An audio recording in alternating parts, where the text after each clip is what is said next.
we continue learning a bit about how to create custom rules in QReader. I recommend you to follow these videos in the sequence that is on the playlist Writing QReader Rules.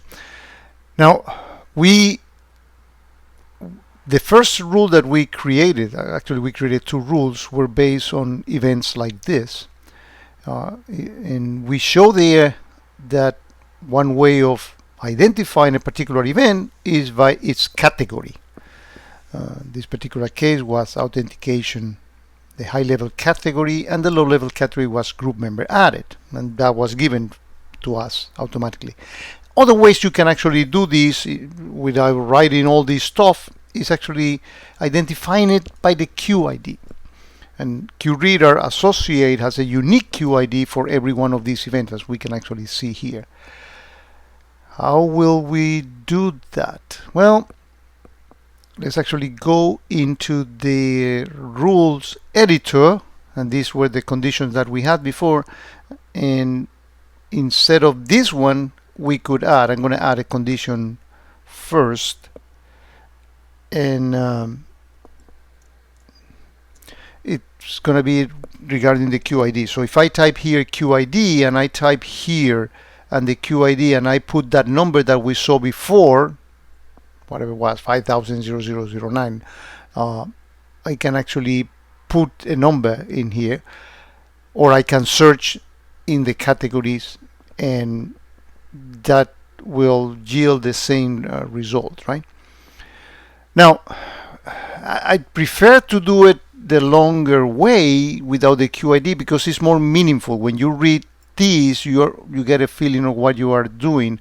When you read the QID, you most likely won't. But there are very many ways of adding stuff into this rule to make them fire more specifically. So let's say that what we want to do is that we don't want this to fire each and every time, but we want only when we fire when the, let's pick something here, the target username is test. Okay, that's the only time that we want this to fire.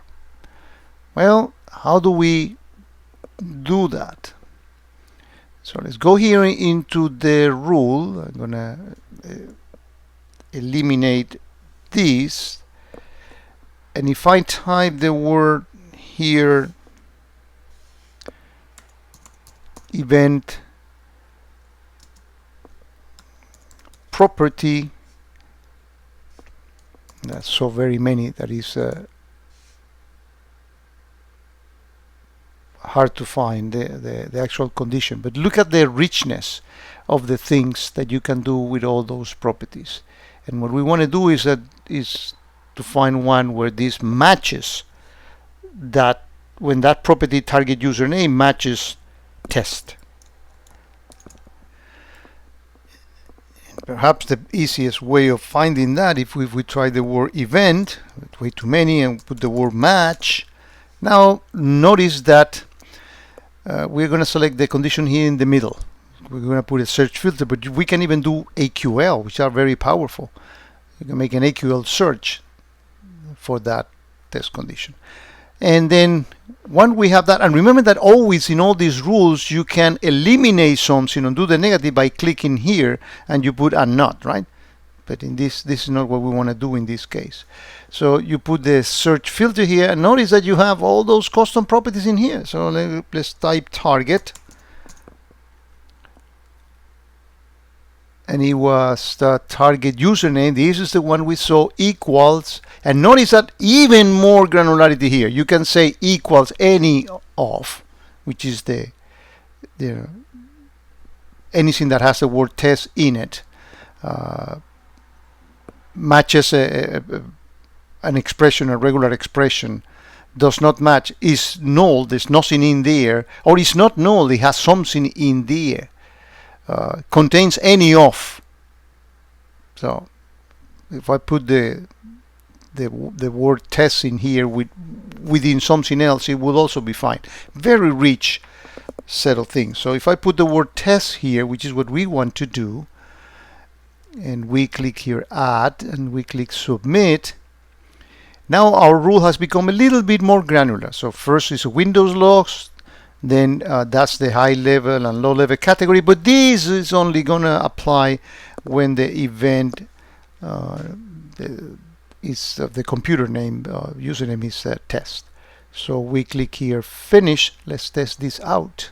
So we go to the log activity tab, we return to the event list, we remain only with that filter. We go to the offenses and make sure that I deleted any previous offenses. Notice that the offenses that I have, even if I reset here, is at least 1 day old, right? So let's actually go back to here, the log activity tab, go to replay that log, and I'm gonna actually do it right now.